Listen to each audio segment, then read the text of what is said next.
So hi, my name is Jasmine, your AI bestie. So I just wanna share with you yung pinakabago kong AI workflow automation using N8N. So syempre kung gagawa rin naman tayo ng workflow for sampling and for demo purposes sa ating mga learners, sa groups, and of course to our AI Next Level students, I actually made this for them. But post ko na rin dito so you can see the possibilities of AI. So what you are seeing right now is the AI automation that I built from scratch just today. Let me share with you kung paano siya nangyayari, bakit ko nga ba siya ginawa. Actually, ginawa ko siya para sa akin. Kasi sa totoo lang, nauubusan na po ako ng sasabihin. I'm sure lahat ng content creator at lahat ng business person na, you want your product out there, you want content out there. So, itong workflow automation na ginawa ko, once you click this execute workflow, mag-search siya sa mga websites na binigay ko sa kanya, which is of course Reddit about Singularity, Hacker News, Reddit about artificial intelligence, so yung mga top posts dyan. TechCrunch for artificial intelligence, and Reddit for machine learning. So magme-merge yan. And meron tayong OpenAI dito, which is of course ChatGPT. We're using ChatGPT to form content for us nang di na tayo nag-iisip. So, ito yung mga ginawa niya kanina. Pakita ko sa inyo. Ayan. So, you can see here the original title, yung URL na pinagkuhaan niya ng news. Para syempre alam natin legit talaga yung ano natin, yung AI news content natin. So, ayan. You have the teleprompter script. So, teleprompter script, yan yung script ng content. So, as you can see, tignan natin dito, yung una niyang na-scrape is hindi ko alam kung ano pong kung ano po ang bigkas dyan. Adrej Karpati says, self-driving felt imminent back in 2013 but 12 years after, full autonomy still isn't here. There's still a lot of human in the loop. Ayan. So, about self-driving cars. Ito naman pangalawa, ayan. 4 AI agents planned an event and 23 humans showed up.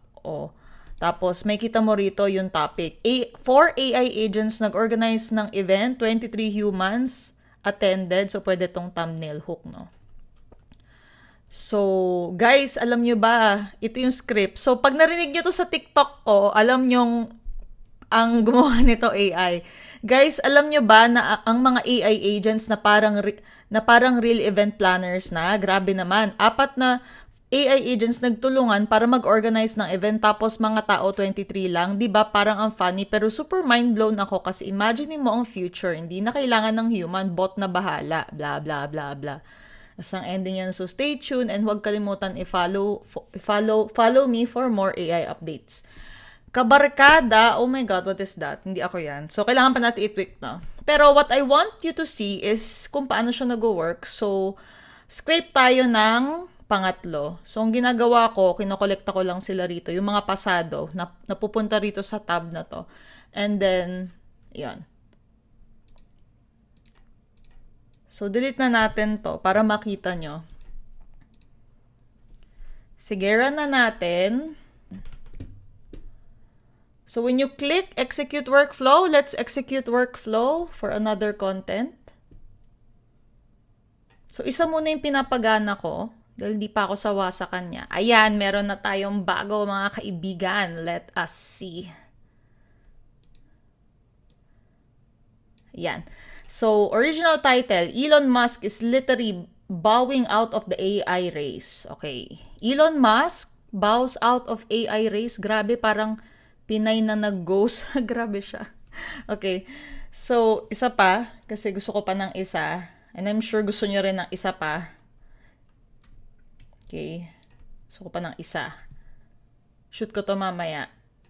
Ay, naklik ko ba? Okay, it's running. It's running. Okay, may isa pa. Apollo says AI safety tests are breaking down because the models are aware they're being tested.